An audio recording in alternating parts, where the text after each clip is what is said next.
일명 우리가 착하다, 온유하다라고 여겨지는 사람들의 대부분의 모습들은 어떻습니까? 자기의 주장을 잘 하지 않죠. 자기 것이나 자기의 의견, 그것들을 관철하지 않습니다. 뭐 식당에 가도요, 착한 사람들은 자기 먹고 싶은 거 잘 안 먹습니다. 먹고 싶은 게 없어서가 아니라 있는데 옆에 좀 모난 애가 나 된장찌개 먹을래 그러면 그거 먹어줘야 돼요. 내가 참지. 아니야, 우리 김치찌개 먹자. 그럼 얘는 난 딴 데 갈래. 그러면 가버리니까. 온화한 사람들 늘 이렇게 손해를 보지 않습니까?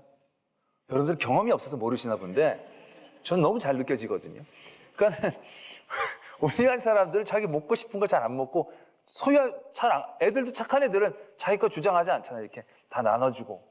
그러니까 뭔가 갖는 것과는 거리가 먼 그러한 성품인 것 같은데 오늘 예수님께서는 이 온유한 자랑 땅을 같이 연결시키고 계신다라는 것이죠.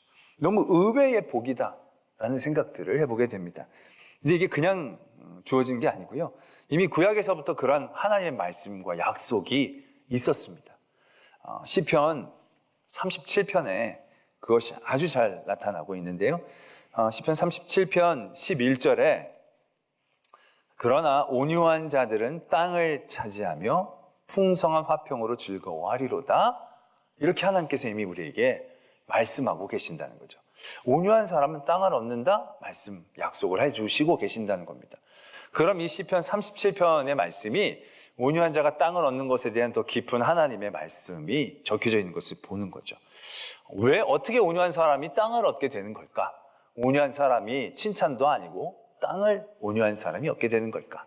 시편 37편의 시작은 악을 행하는 자들 때문에 불평하지 말며 불의를 행하는 자들 때문에 시기하지 말지어다. 이게 1절입니다. 이게 어떻게 보면 37편의 배경이 되는 거죠. 이건 어떤 이 시편 기자의 배경뿐만이 아니라 우리 애들의 삶을 살면서 자주 느끼게 되어지는 생각이지요. 악인이 훨씬 더 잘 나가는 것 같아요. 악인이 방법들이 훨씬 더 지혜로워 보이는 거죠. 이 세상에서 삶이다 보니까 그래도 더 큰 힘을 갖고 더 부유하고 더 똑똑하고 지혜로워 보이는 그런 자리에서 좀 불평과 불만이 생길 수 있는 거죠. 왜 악한 사람들은 저렇게 잘 됩니까? 그러한 질문 가운데에 하나님께서는 성도들에게 분명하게 그들의 중심을 붙잡아주고 계십니다. 결론은 그겁니다. 2절에 그들은 풀과 같이 속히 배임을 당할 것이며 푸른 채소같이 쇠잔할 것이미로다. 그러니까 악인이 굉장히 잘하는 것 같이 보이는데 그건 어떤 단면적인 상황이고 그들의 기간들은 길지 않다는 겁니다. 그들의 힘도, 그들의 부도, 그들의 능도 그렇게 길지 않다는 겁니다. 풀처럼, 푸른 채소처럼 쇠잔해지는 것만 남아있는 상황이다라는 얘기죠.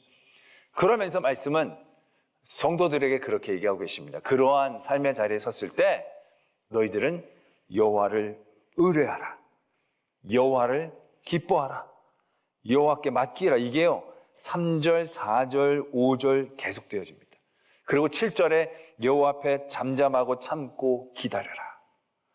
그래서 그것이 9절에 가면 37편 9절에 가면 이렇게 적혀져 있습니다. 진실로 악을 행하는 자들은 끊어질 것이나 여호와를 소망하는 자들은 땅을 차지할 것이다. 여호와를 소망하는 사람들이 결국엔 땅을 차지할 것이다라는 말씀을 주고 계시며 그 다음에 온유한 자가 땅을 차지할 것이라고 말씀을 주고 계시는 겁니다. 그래서 우리가 여기에서 하나님께서 온유하다라고 얘기하시는 것이 어떤 의미인지를 다시 한번 보게 됩니다. 여호와 앞에 온유한 사람들, 땅을 차지하는데 여호와를 소망하는 사람들도 땅을 차지하는 겁니다. 그러니까 온유한 것과 여호와를 소망한 것과 거의 같은 내용이다라는 얘기죠. 우리는 온유 그러면 성격이고 성품이라고 생각합니다.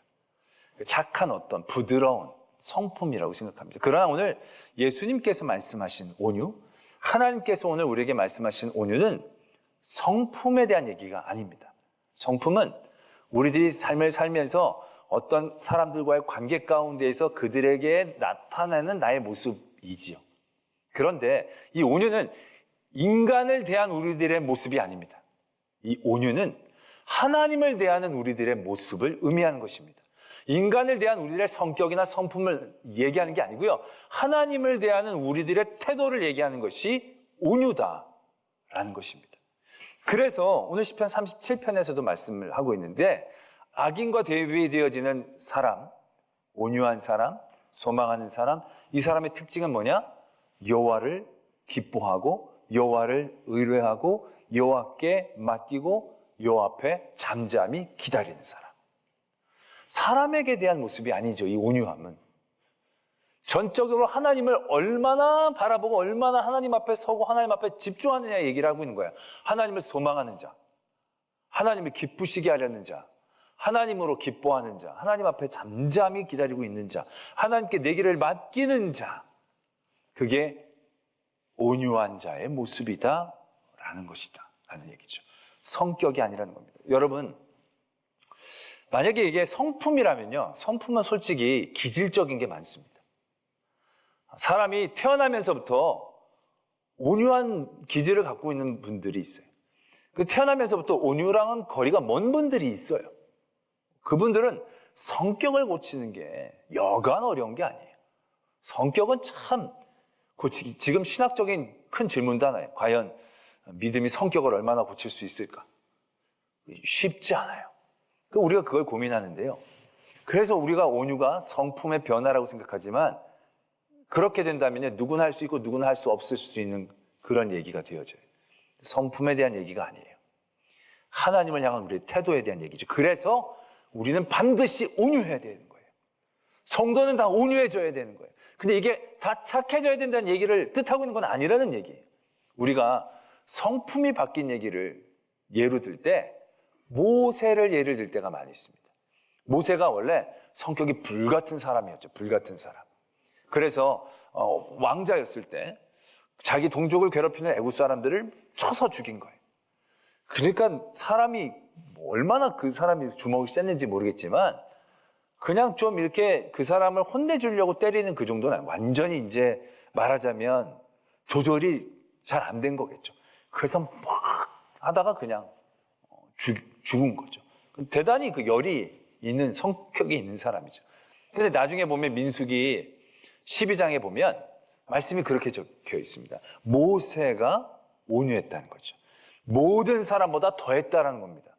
모세가 온유했는데 모든 사람들 중에 제일 온유하다라는 표현이 적혀지고 있는 것입니다.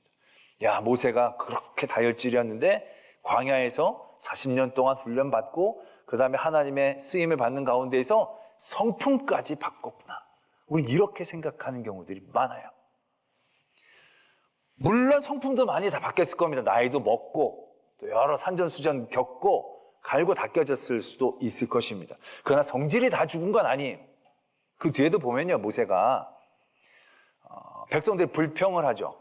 물이 없다고 불평을 합니다. 하나님께서 바위를 명해서 지팡이를 명해서 물을 내라고 하셨어요. 근데 그때 모세가 어떻게 했냐면 바위를 내려칩니다. 두 번 막 칩니다. 그래서 그것 때문에 가나안 땅에 못 들어가요. 성질 때문에 결국 가나안 땅에 못 들어가는 거예요. 백성들이 그 안에도 너무너무 많이 불평을 하니까 이게 참 모세가 이해가 돼요. 그래도 하나님이 지팡이로 바위를 명해서 물을 내라고 했는데 물 나와라 그러면서 막 친 거죠. 그러니까는 아직까지 다 죽은 건 아니에요, 성질이. 그러니까 좀 누그러졌겠지만 모든 사람보다 더 온유하다? 그렇게 얘기하기에는 쉽지 않을 겁니다.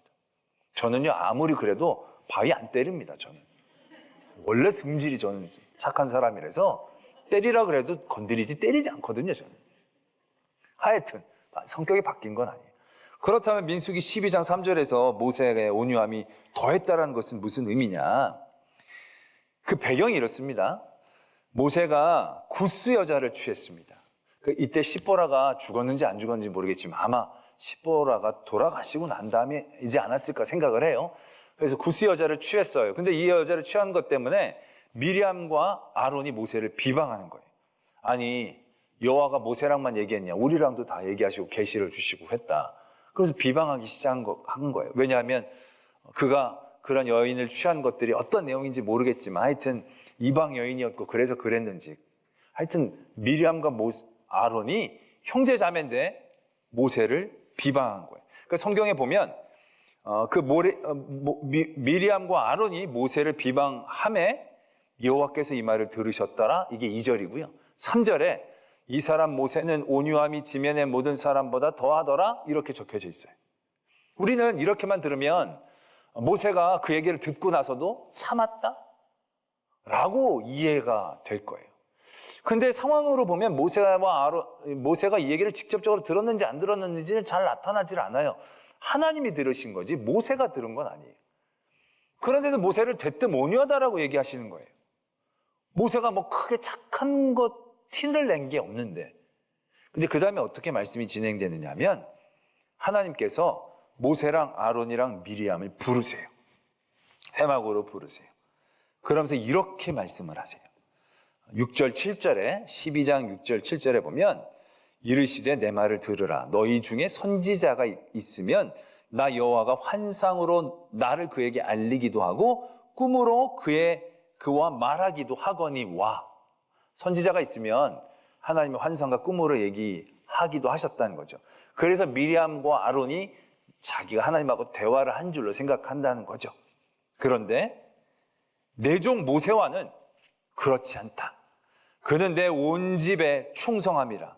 그와는 내가 대면하며 명백히 말하고 은밀한 말로 하지 아니하며 그는 또 여호와의 형상을 보거늘 너희가 어찌하여 내 종 모세를 비방하기를 두려워하지 않느냐? 이렇게 적고 있다는 것입니다. 보세요. 지금 미리암과 아론과 모세가 하나님과 서 있는 모습 자체가 다른 거예요. 미리암과 아론은 꿈이랑 환상으로 하나님께서 부어주신 거지만 모세는 하나님 앞에 선 거예요. 그 어떤 사람도 그렇게 할 수 없었지만 모세만큼은 하나님과 대면하여 말하듯이 섰다는 거예요. 그 모든 상황과 환경 가운데에서 늘 모세는 하나님 앞에 선 것처럼 살았다라고 얘기할 수 있는 거죠. 아니, 그렇게 살게 해주셨다라는 것입니다. 그리고 나서 이제 미리암이 벌을 받죠. 그래서 모세가 간구해서 일들이 해결되어지는. 물론 모세가 여기서 선하게 나타난 건 맞아요. 그가 힘이 있지만 미리암과 아론을 혼내지 않고 긍휼을 구하는 모습. 그러나 그것보다도 하나님께서 모세의 온유함을 칭찬해 주셨던 그 온유함의 핵심은 성품과 성격, 착한 것에 대한 얘기가 아니에요. 모세의 삶의 자리가 어디였는지에 대한 얘기죠. 모든 사람보다 모세가 더한 건 성품이 아닐 거예요. 그것은 하나님과의 거리일 거예요. 하나님 앞에서의 자리. 그것이 온유함이라는 거죠. 여러분, 헬라어로 온유하다라는 것에 대한 원어적인 뜻이 뭐냐면 자기에게 원래 힘이 있지만 더 큰 힘에 의해서 길들여지는 것을 의미한다고 합니다. 그러니까 그게 제일 잘 설명한 상황이 뭐냐면 야생마 있잖아요. 야생마를 잡아다가 누구에게 선물을 하려고 하는데 이건 그냥 선물할 수 없죠. 왜냐하면 야생말인데 그거 타다가 완전히 막 말이 날뛰고 그러잖아요. 그러니까 그 말을 길들여야 되는 거죠.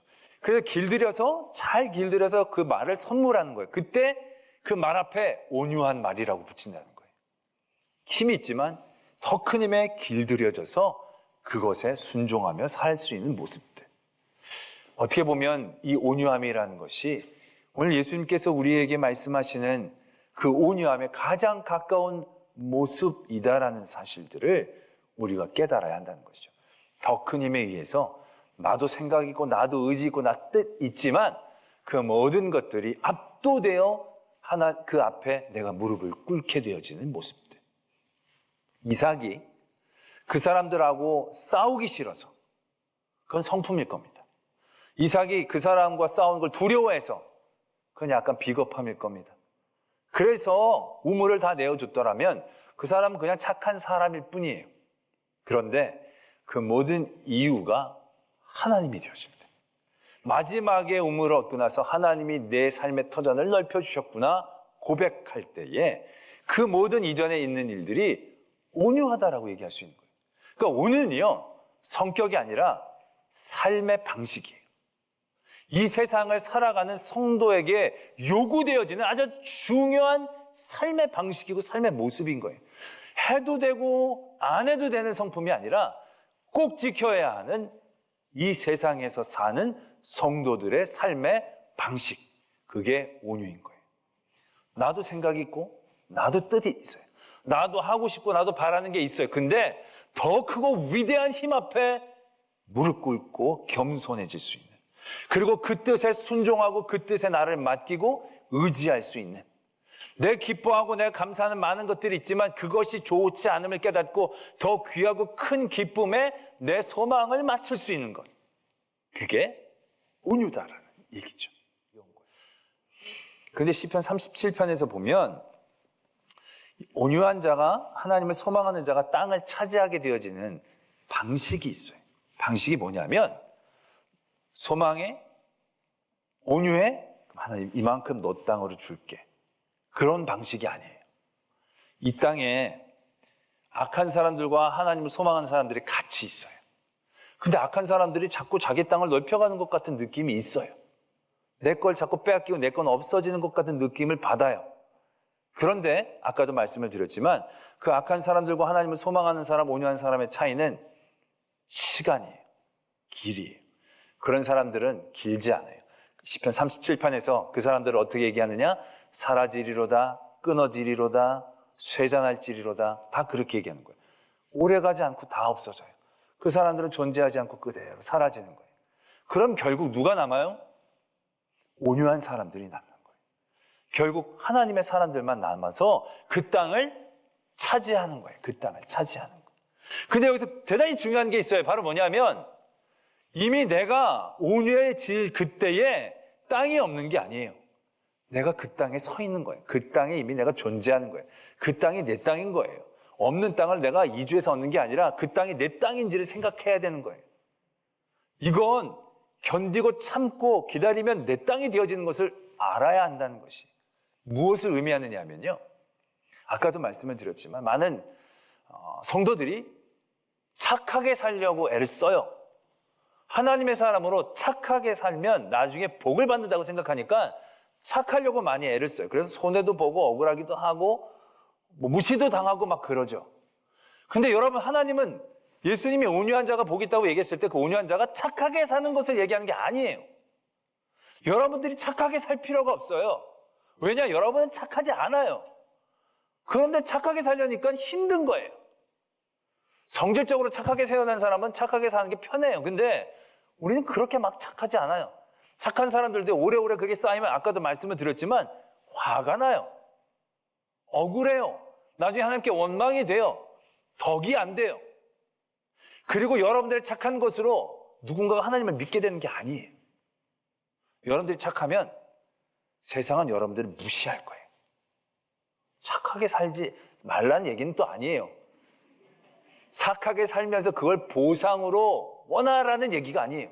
예수님이 늘 착하신 게 아니잖아요. 예수님이 성전 가서 뒤 엎으셨어요. 그렇잖아요. 화낼 땐 화를 내고, 바울도 화낼 땐 화내고 자기의 부족함 그대로 인정하는 거예요. 중요한 거 온유함이 착한 게 아니라 하나님 앞에서 우리의 사는 태도인 거죠. 우리가 어떤 사람을 믿게 하는 거냐, 내 착함을 보고 그 사람 믿는 게 아니에요. 내가 하나님 앞에 온유하게 섰을 때 하나님이 나를 통해 그 사람에게 역사하시는 것이지, 내 착함으로 내 의로가 되는 게 아니라는 거죠. 내가 하나님 앞에 온전히 섰을 때 하나님이 나를 사용하셔서 그 일들이 이루어지는 거죠. 그래서 우리는 하나님 앞에서의 나의 삶의 자리를 통해서 내 땅을 인정할 수 있어야 하는 거예요. 먼저 온유한 자, 하나님 앞에 서는 그 땅이 내 땅인 거예요. 무슨 얘기냐면 거기에서 내가 기쁨을 얻어야 돼요. 거기서 내가 먼저 만족할 수 있어야 돼요. 아멘이 이렇게 적으세요. 그 땅이 이미 내 땅이다라는 의미, 나는 지금 이 세상에서 살면서 이 세상의 땅을 얻냐 안 얻느냐의 문제가 아니에요. 내가 살고 있는, 내가 하나님 앞에 서 있는 이 자리를 하나님의 나라로 인정하는 거예요. 그래서 이 세상의 나라들이 사라질 때 하나님의 나라만 남을 그때에, 죽고 나서 영원히 사는 그 땅까지 기다리는 게 아니라 내가 온유한 자로서 하나님과 함께 이 땅에서 살면서 이 땅에서 하나님의 나라의 사람으로 살아가는 것을 의미하는 거죠.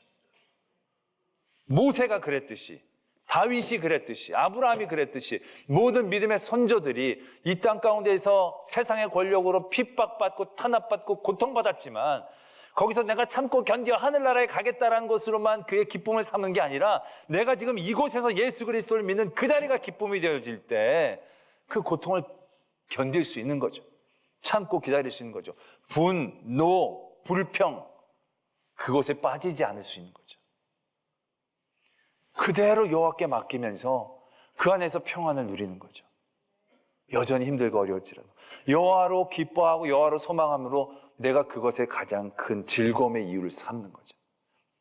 내가 이거 참고 견뎌가지고 나중에 하나님의 나라에 가서 그때까지 가기에도 우린 다 지칠 거예요. 분나고 노하고 불평해서 아마 우리가 악으로 넘어질 수밖에 없을 거예요. 그 나라가 아닌 거예요. 지금 이곳에서의 하나님의 땅인 거죠. 그래서 예수님께서는 그것을 우리에게 말씀하시는 겁니다. 착해져라가 아니라 하나님 앞에서 삶의 방식을 지켜라라는 겁니다. 나와 너의 문제가 아닙니다. 온유가 심령이 가난하고 애통하는 거 하는 거 우리의 관계인데 온유에서부터는 우리가 어떤 사회적인 관계에서 우리의 어떤 태도들을 얘기하는 것 같지만 이것도 세상을 향한 우리의 태도가 아닌 거예요. 그 모든 태도 앞에서 우리가 어떻게 우리의 중심을 잡아야 하는가. 사울과 다윗 사이에 사울과 다윗만 있는 게 아니죠. 사울은 다윗만 봤어요. 그랬더니 악으로 치우친 거예요. 다윗은 하나님 앞에 쓴 거예요. 하나님 앞에 서서 사울을 본 거예요. 골리앗 앞에 섰을 때도 골리앗을 본 게 아니라 하나님의 이름 앞에 그가 먼저 쓴 거예요. 그때 그가 그 일들을 해낼 수 있는 거예요. 여기에서의 승패, 성공을 떠난 그 자리의 기쁨, 그 자리의 감동, 그 자리의 하나님 앞에서의 인정, 그것으로 그가 해결해낼 수 있었을 때에 다윗이 사울과 싸워 이겨서 땅을 빼앗은 게 아니에요. 다윗은 그냥 거기서 견디고 있었어요. 하나님의 중심 안에서 거기서 버티고 있었어요. 그랬더니 사울이 나가 떨어지죠.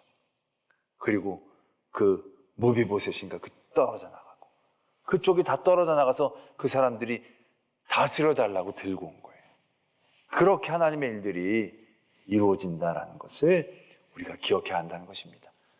온유는 먼 얘기가 아니라 우리가 도전해야 할 삶의 방식입니다. 착하게 사는 게 아니라 하나님 앞에 바르게 서는 것입니다. 어떠한 상황과 어떠한 사람들을 대할 때에도 그 사람을 먼저 보는 게 아니라 하나님 앞에 먼저 서는 겁니다.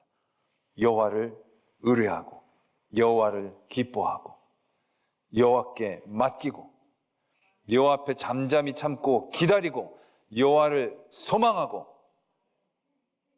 아멘한 사람들만 천국에 가기를 바라서는 안 되겠지만 할렐루야. 여러분들이 아멘하는 게 무슨 여러분들의 잘못이겠습니까? 하나님 앞에 제대로 못 선 저의 잘못이겠죠. 이렇게 이제 생각하면서 분과 노를 멈추고 하나님 앞에 더 바르게 서려고 할 때 땅이 생기는 겁니다. 하나님의 땅이 되는 거고 여기서 버티고 견디어 나갔을 때 그 땅을 누리는 복된 성도가 되는 것입니다. 여러분들도 그 땅을 차지하는 온유한 성도 되기를 도전합니다.